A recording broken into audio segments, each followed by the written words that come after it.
আমার বাবা মারা যাওয়ার পর আমার যে অনুভূতি, এই রকম অনুভূতি আমার জীবনে আর কোনোদিন আসে নাই। আজকের এই মাহফিলটা আমি আসতে চাইছিলাম না, এর পিছনে কারণ হলো গত 3 তারিখে আমার আব্বাজান আল্লাহ রাব্বুল আলামিনের জিম্মায় চলে গিয়েছে। তো মনটা খুব খারাপ।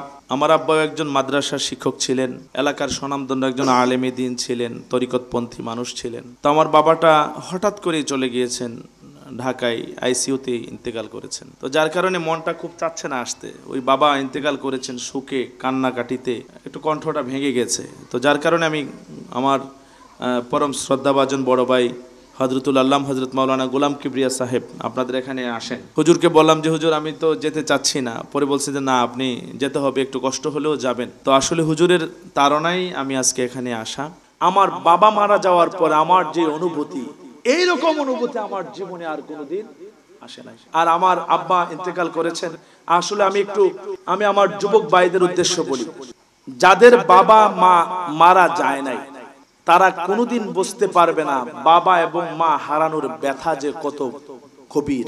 আমার জীবনে আমি কত মানুষের জানাজায় অংশগ্রহণ করেছি, কত মানুষের লাশের সামনে গিয়েছি, কিন্তু আমার বাবা মারা যাওয়ার পর আমার যে অনুভূতি, এই রকম অনুভূতি আমার জীবনে আর কোনোদিন আসে নাই।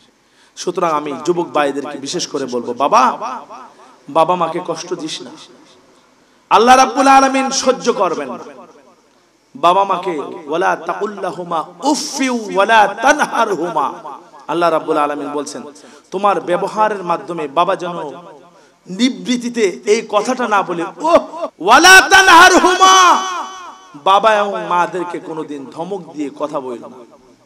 বাবা এবং মার সাথে হুমা নারুকা ওয়া জান্নাতুকা, বাবা এবং মা তোমার জান্নাত, তারাই আবার তোমার জাহান্নাম। সুতরাং বাবা এবং মায়ের খেদমত, এর ভিতরে রাসূলুল্লাহর প্রেম আছে কিনা?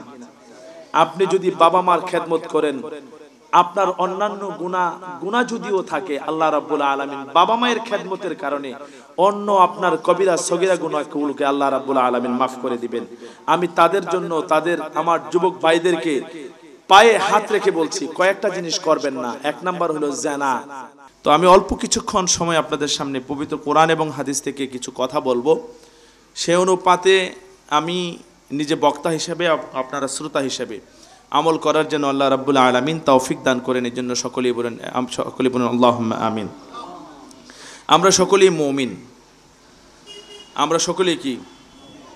একটা জিনিস আমাদের বোঝার বাকি আছে যে মুমিন এবং মুসলমান, মুমিন কাকে বলে আর মুসলমান কাকে বলে। মুমিন বলা হয় যেই ব্যক্তি বিশ্বাস করেছে। কিসের উপরে বিশ্বাস করেছে? আমানতু বিল্লাহি ওয়া মালাইকাতিহি ওয়া কুতুবিহি ওয়া রুসুলিহি ওয়াল ইয়াউমিল আখিরি ওয়াল কদরি খায়রিহি ওয়া শাররিহি মিনাল্লাহি তাআলা ওয়াল বা'সি বা'দাল মাউত। এই কয়েকটা বিষয়ের উপরে যেই সকল মানুষ বিশ্বাস স্থাপন করেছে, এবং সকল ফুকাহায়ে ইজামগণ একটা সংজ্ঞা দিয়েছেন, আল ঈমানু ওয়া তাসদীকু বিমা জাআ বিহিন নবী সাল্লাল্লাহু আলাইহি ওয়াসাল্লাম মিন ইনদিল্লাহি সুবহানাহু ওয়া তাআলা ফাহুয়াল ঈমান। ঈমান বলা হয় রাসূল আকরাম সাল্লাল্লাহু আলাইহি ওয়াসাল্লামের উপরে আল্লাহ রাব্বুল আলামিন যা কিছু পাঠিয়েছেন সমস্ত কিছুর উপরে এক বাক্যে বিশ্বাস করার নাম হলো ঈমান। জোরে বলুন ঠিক কিনা? ঈমানদার হইতে গেলে তার 3টা গুণ লাগে। রাসূল আকরাম সাল্লাল্লাহু আলাইহি ওয়াসাল্লাম বলেছেন যে ঈমানদার হতে গেলে 3টা গুণ লাগে।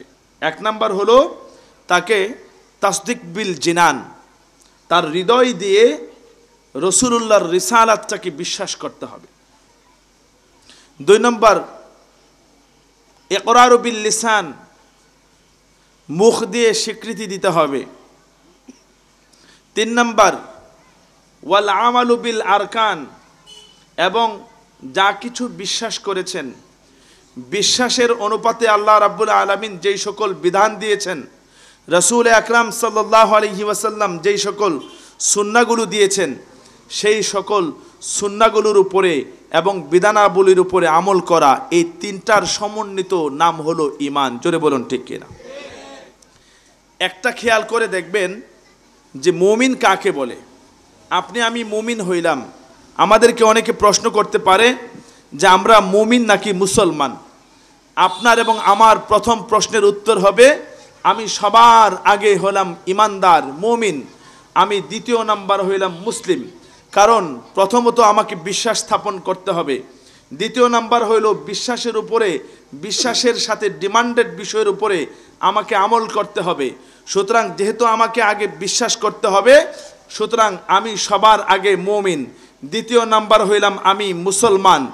আপনি মুমিন হইতে গেলে যে তিনটা জিনিস, এর যেই কোনো একটা জিনিসের মধ্যে যদি ঘাটতি পড়ে, বিশেষ করে দুইটা জিনিসের যেই কোনো একটার মধ্যে যদি ঘাটতি পড়ে, তাহলে ওই ব্যক্তিটা কোনোদিন মুমিন হবে না।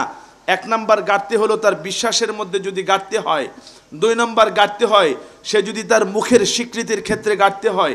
আপনি এবং আমি জানি যে উবাইদুল্লাহ, আমরা জানি যে মুনাফিকদের সর্দার আব্দুল্লাহ ইবনে উবাই ইবনে সুলুল, সে ছিলেন মুনাফিকদের সর্দার। রসুল আকরাম সাল্লাল্লাহু আলাইহি ওয়াসাল্লাম যখন মজলিস কায়েম করে, রসুল যখন কোনো হাদিস বর্ণনা করতেন, আব্দুল্লাহ ইবনে উবাই রসুলুল্লাহর সামনে সে বসতেন।